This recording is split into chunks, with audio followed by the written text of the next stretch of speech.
दोस्तों नमस्कार। दोस्तों, आप अक्सर न्यूज़ में देखते होंगे या स्वयं सुप्रीम कोर्ट, जी हाँ, जैसे हमारे अभी जस्ट रिटायर हुए जज साहब थे, माननीय संजय किशन कौल साहब, उन्होंने bail is the rule, jail is the exception की बात कही थी। अक्सर हमारे पूर्व मुख्य न्यायाधीश साहब जो इतने कैदी हैं, बेल की बात हमेशा बोलते हैं, बेल इज़ दी रूल। और इतने सारे जो हमारे कैदी हैं जो बेचारे छोटे छोटे ऑफेंसेस में हैं या रिसोर्सेज के अभाव में हैं, वो सालों लैंग्विशिंग जेल में पड़े हैं ट्रायल के अभाव में, या रिसोर्स नहीं है कि वो अप्लाई कर सकते हैं, तो उसके लिए नालसा भी बहुत कार्य करती है। और उसके तरफ दूसरी तरफ हम देखते हैं कि जो जिन पे गंभीर आरोप हैं, जो गंभीर सज़ा भी पा चुके हैं, कन्विक्टेड हैं, महिलाओं से रिलेटेड उनके गंभीर ऑफेंस हैं, राम रहीम जैसे लोग अक्सर पेरोल पाया करते हैं। दूसरी तरफ हम आज क्या देख रहे हैं? सबसे पहले तो नड्डा जी की मैं तारीफ़ करता हूं, जो बीजेपी के प्रेसिडेंट हैं, जिन्होंने जी हाँ अपने ही सांसद साहब को तुरंत डांटा, डॉक्टर निशिकांत दुबे साहब को, जो उन्होंने भारत के मुख्य न्यायाधीश के प्रति बहुत ही ऐसी चीज़ें बोली जिसमें मैं बाद में आऊँगा। तो वो उसके लिए सबसे पहले उन्होंने बहुत जिम्मेदार तरीके से अपनी बात रखी नड्डा साहब से, उनको लिए बधाई। अब आते हैं डॉक्टर साहब पर। निशिकांत दुबे साहब ने भारत के मुख्य न्याय, जो मीडिया खबर है, अगर वो मैं सुन पा रहा हूँ, देख पा रहा हूँ, कहीं गलत है नहीं है, तो उन्होंने भारत के मुख्य न्यायाधीश साहब के विषय में बहुत गंभीर आरोप मढ़ दिए हैं। ये कमेंट्री नहीं है, ये कमेंट नहीं है, उन्होंने आरोप मढ़ दिया है। और जो देश भर में उथल पुथल, या मैं तो उन शब्दों को बोल भी नहीं पा रहा हूँ, इस तरह की बातें बोली हैं, गृह युद्ध जैसी स्थिति, उसके लिए जिम्मेदार भारत के मुख्य न्यायाधीश हैं। ये गंभीर आरोप, और उन्होंने बिना संविधान के, एक डॉक्टर होने के नाते मैं उनको समझता हूँ कि संविधान की कुछ तो समझ होगी, लेकिन उन्होंने बिना संविधान की समझ होने के नाते और कॉन्स्टिट्यूशन की इंटरप्रिटेशन की पावर्स इत्यादि के होते हुए उन्होंने सुप्रीम कोर्ट पे ताला इत्यादि की बात भी बोली। दरअसल ये सब कुछ और नहीं, ये सब संविधान विरोधी स्पिरिट हैं। और उन्होंने ये जो बातें बोली, वो भारत के मुख्य न्यायाधीश पे नहीं बोली, वो पूरे इंस्टीट्यूशन पे बोली, और राज्य के उस इंस्टीट्यूशन पे बोली जो जनता के लिए आर्टिकल 32 के तहत उसके फंडामेंटल राइट्स के लिए डायरेक्टली जिम्मेवार है। और जब उस पर प्रश्न चिन्ह आने लगेगा तो जनता न्याय के लिए किधर जाएगी, किधर देखेगी?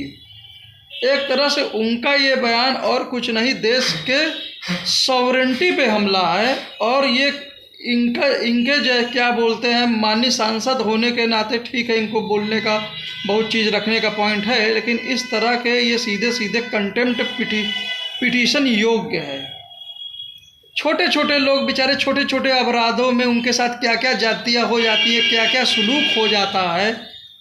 और अक्सर एक देश एक कानून की बात होती है, तो ये एक्चुअली में क्या है, समान परिस्थितियों में समान कानून है।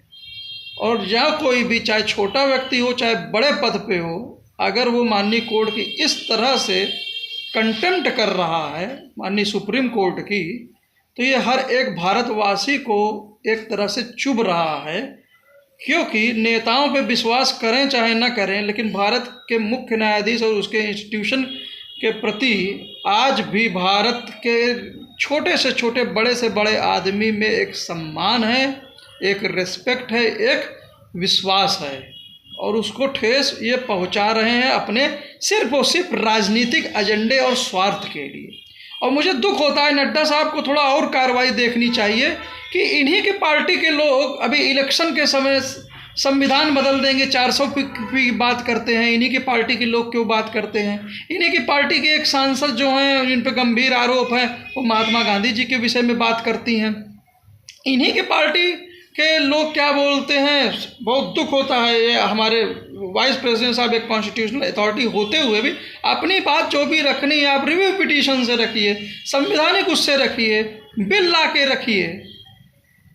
ये न्यूक्लियर मिसाइल इत्यादि की बात, चलिए यहाँ तक तो चल गया कि उनके धनखड़ साहब ने जो बोला उसको चलिए एक व्यंग है, वो एक ठीक है, जो भी उनका वो है। लेकिन जो दुबे जी ने बोला गृह युद्ध और भारत के मुख्य न्यायाधीश के इसके लिए जिम्मेदार हैं, ये गंभीर आरोप हैं। और ये अगर भारत के, जैसा कि वरिष्ठ अधिवक्ता विकास सिंह साहब ने बताया अभी एक हालिया इंटरव्यू में लल्लन टॉप पर, कि अगर भारत का सुप्रीम कोर्ट ना होता तो इन लोग जिस तरह की बयानबाजी करते हैं अपनी इलेक्शन से लेकर और दिन प्रतिदिन भड़काऊ भाषण इत्यादि करते हैं, तो देश में पता नहीं कब ये गृह युद्ध करा बैठे। ये तो भारत की सुप्रीम कोर्ट है जो वास्तव में लोगों के मूल अधिकार बचाए हैं, वरना तो ये तो सामंतवादी प्रवृत्ति के लोग हैं।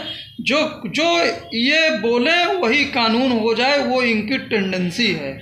इस पे मोदी जी की चुप्पी, इस पे अमित शाह जी की चुप्पी, ये बहुत बड़ी गंभीर वो है। इसकी पूरी तरह से नैतिक ही जिम्मेदारी नहीं लेते हुए तत्काल पार्टी तो कार्रवाई करे ही करिए, बल्कि कंटेम्प्ट प्रोसीडिंग, जो भी इस तरह की बातें, जो भी देश की सॉवरेंटी के खिलाफ, देश के इस सर्वोच्च इंस्टीट्यूशन के खिलाफ क्या बोलते हैं, जो ये बातें बोली जा रही हैं खुले हुए, और जुडिशरी को कहीं ना कहीं दबाव में लेने के लिए और उसकी प्रोसीडिंग्स को प्रभावित करने की खुलेआम चेष्टा की जा रही है, ये बर्दाश्त के बाहर है। और ये सुनियोजित अटेम्प्ट बीजेपी की तरफ से होता हुआ, कुछ लोगों की तरफ होता हुआ दिख रहा है, जो वरिष्ठ नेता हैं, जो समझदार लोग हैं, नड्डा साहब जैसे लोग, प्रेसिडेंट साहब और मोदी जी और शाह जी, ये तुरंत इस पर कार्रवाई करें इन पे, और माननीय कोर्ट जल्द से जल्द इनकी कंटेम्प्ट प्रोसीडिंग्स स्टार्ट करे।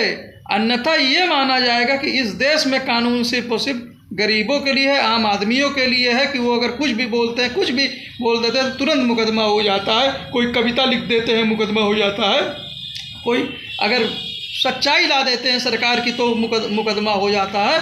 और ये खुलेआम जुडिशरी का इस तरह से माखौल उठा रहे हैं, और इनको कोई जजमेंट पसंद ना आए तो इस तरह से बात करते हैं, ट्रोल करवाते हैं, करते हैं, खुद अब सामने इनका असली चेहरा आ रहा है। तो इस पे तत्काल इस पे संज्ञान लिया जाए, वरना भारत की न्यायपालिका को लोग कमज़ोर समझेंगे, विश्वास कम होगा, और हम फिर न्याय के लिए कहाँ जाएंगे, और संविधान का महत्व क्या रह जाएगा। जब इनके पक्ष में हो तो कोई बात हो तो जाइए सुप्रीम कोर्ट, जाइए न्याय लीजिए। और अब क्या बोलते हैं, ये इस तरह की बातें, ये दो मुँहा चरित्र इन नेताओं का उजागर होना चाहिए। ये किसी के सवगे नहीं है, ये सिर्फ और सिर्फ शक्तिशाली लोगों के साथ उनके हितों को और आम जनता और गरीबों और इत्यादि को अगर उनको परेशान लूटना और उस तरह अगर इनकी बात रखी जाए तभी सही है। इनके सामने कोई नियम कानून इत्यादि कोई मायने नहीं रखता है। इस पर सख्त कार्रवाई इन पे होना चाहिए।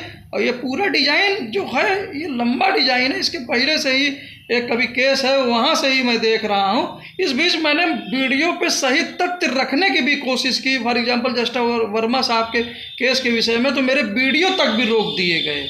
इन लोगों की पहुंच उस हद तक है, ये पूरी जांच होनी चाहिए।